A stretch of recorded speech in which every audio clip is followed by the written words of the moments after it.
वो असल में सर बात यह है कि मैं खुद तो कतर में रहता हूँ, तो तक काफ़ी सालों से, तकरीबन 2013 से मैं कतर में हूँ। एज अ मैकेनिकल इंजीनियर इधर काम करता हूँ ना। राइट। तो अपना भी तो प्लान था कहीं यूरोप पे जाने का, लेकिन अब एज भी तकरीबन 40 तक हो गई है, तो पता नहीं अब है चांस या नहीं है। बड़े लेकिन टेस्ट। अभी सर मैं जो जिसके लिए मैंने कॉल पे मतलब आपके साथ बात कर रहा हूँ अभी, वो एक मेरा भतीजा है सर। सही है। भतीजा है सर मेरा भी। तो उसकी तकरीबन 18 साल, मतलब 18 साल एज पूरी हो जाएगी तकरीबन कुछ महीनों में। और राइट। उसने अभी एफएससी कर ली है। एफए पाकिस्तान में जिसको एफएससी बोलते हैं, प्री इंजीनियरिंग में ना। तो वो असल में जो पाकिस्तान की जिस तरह आपको पता है कि हालात हैं और सोसाइटीज़ हैं, तो बच्चा थोड़ा सा ना, मतलब हम कहते हैं गड़बड़ ना हो जाए। तो बिल्कुल। मेरा जो भाई है यानी कि उनका जो वालिद है वो बोलता है कि इसको कतर ले जाओ किसी तरीके से भी। और बच्चा भी जो है इतना इंटरेस्टेड नहीं है आगे पढ़ने में, मतलब मुझे हमें नहीं लगता कि वो आगे पढ़ लेगा अच्छी तरीके से ना। हालांकि प्लान तो यही था कि उसको इंजीनियरिंग करवाएं, प्रॉपर बैचलर डिग्री करवाएं, जितना तक वो पढ़ सकता है हम उसको सपोर्ट करेंगे। लेकिन जो उसके हालात हैं उससे हमें नहीं लग रहा है कि वो आगे कुछ कर लेगा पढ़ एजुकेशन में। तो अभी सर भाई मतलब उसका जो वालिद है और मेरा भाई है, वो बोलते हैं कतर ले जाओ। तो मैं कतर में खुद इतने सालों से हूँ इधर। ठीक है, टाइम बिंग तो हम कमा रहे हैं, अच्छा कमा रहे हैं, लेकिन ये है कि फ्यूचर नहीं है इधर पे इतना। तो वो आपको पता है सर। और मैं चाहता हूँ कि इसको किसी भी यूरोप कंट्री में लेके जाऊँ, मतलब इधर भेज दूँ, ताकि वो उधर पे जाके मतलब कुछ साल, अगर हमें उसकी कमाई की ज़रूरत नहीं है सर, लेकिन मेन पर्पज है कि वो उधर जाके पासपोर्ट ले, कम से कम खुद को सिक्योर कर, अपनी फ्यूचर को भी सिक्योर करे, आने वाली फैमिली, मतलब कल को उसकी शादी होगी, बच्चे होगी, तो सब कुछ मतलब उसका अच्छा सिक्योर हो जाएगा ना। तो सही। इस पर्पस के लिए सर मैं आपसे कांटेक्ट किया है, और आप मुझे अभी सर गाइड करें कि उसको हम किस तरीके से किसी भी यूरोप कंट्री में मूव करवाएं, चाहे वो स्टडी वीज़े पे हो या चाहे वर्क परमिट पे हो। तो आप सर इस बारे में बेहतर जानते हैं, तो आप प्लीज़ गाइड सलमान करें भाई, हमें इस बारे में। सलमान भाई 25 से 30 लाख रुपया लगेगा। 25 से 30 लाख ओके रुपया सर। लगेगा। उनको जो है वो स्टडी वीजे के लिए यूरोप भेज दो और किसी अच्छी कंट्री में भेज दो उसे। या ओके अच्छी में सर। नहीं भी भेजना तो किसी भी नॉर्मल कंट्री में उन्हें भेज दो, आगे जो है वो पेपर बनवा लेगा, हम उसे गाइड करेंगे, किसी एजेंट के पास नहीं जाना। अगर स्टडी वीजा भी जी जी लगवाना है तो वो हम आपको गाइड करेंगे। बच्चे को हम बताएंगे जी कि भी स्टडी वीजा कैसे लगता है। बच्चे को हम गाइड करेंगे।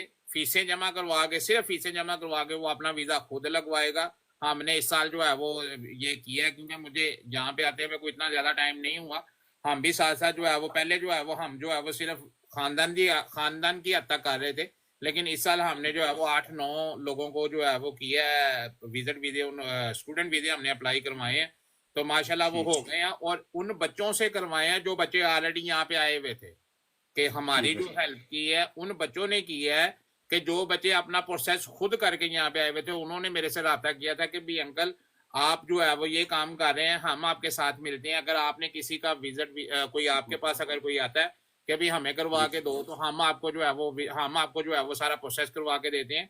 उन्होंने जो है वो जी उधर का हंगरी का करवा के दिया है, बच्चों को स्टूडेंट वीजे लगवा के दिए हैं। उन्होंने जो है वो लिथुआनिया के लगवा के दिए हैं। उन्होंने जो है वो इसके एस्टोनिया के वीजे लगवा के दिए हैं। कहने का मकसद जी ये है कि आप हमसे रब्ता करना। बच्चे ने अगर फ्रेश है अभी एफएससी की है, तो बच्चे को जो जी है वो अभी जो है वो आगे यूनिवर्सिटी में दाखिल करवा दो। पढ़े या कामयाब हो या ना हो वो एक बात की बात है, लेकिन उसकी जो स्टडी है वो डिसकंटिन्यू नहीं होनी चाहिए। जी इंशाल्लाह ताला अभी से अगर वो अपने पेपर तैयार करने शुरू करेगा, तो अगले साल सितंबर में इंशाल्लाह हम उसे जो है वो बाहर बुलवा लेंगे। एजेंट से बचना है, सबज जी भाग देखने से बचना है। बच्चे को किसी जगह पे जो है वो पैसे किसी को नहीं देने। जो भी जी करना जी है, आपने हमारे चैनल को सब्सक्राइब किया हुआ, जो भी बात करनी है आप हमसे आके बात करो। प्राइवेट कंसल्टेंसी की जरूरत है, मेरे जी जो है सर। वो उससे मॉडरेटर से बात कर लो, वो आपको बताएगा। हम इंशाल्लाह अगले साल अपना आपका सारा प्रोसेस करवाएंगे, अगर आज से ही आप बच्चे को जो है वो बाहर भेजने के बारे में सिंसियरली से सोचना शुरू करो तो।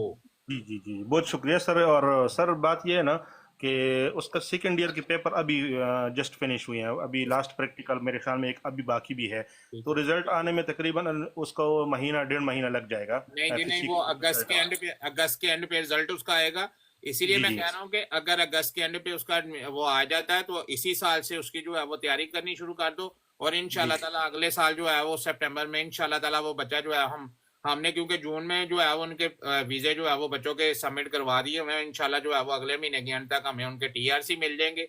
और जैसे जी जी डीएससी मिलेंगे बच्चे जो है वो अगले साल सितंबर में यहाँ पे आ जाएंगे। वो भी बच्चे जो है वो लास्ट ईयर के जो है वो उन्होंने अपनी जो है वो एफएससी मुकम्मल की थी। तो आप भी इसी तरह स्टार्ट करें।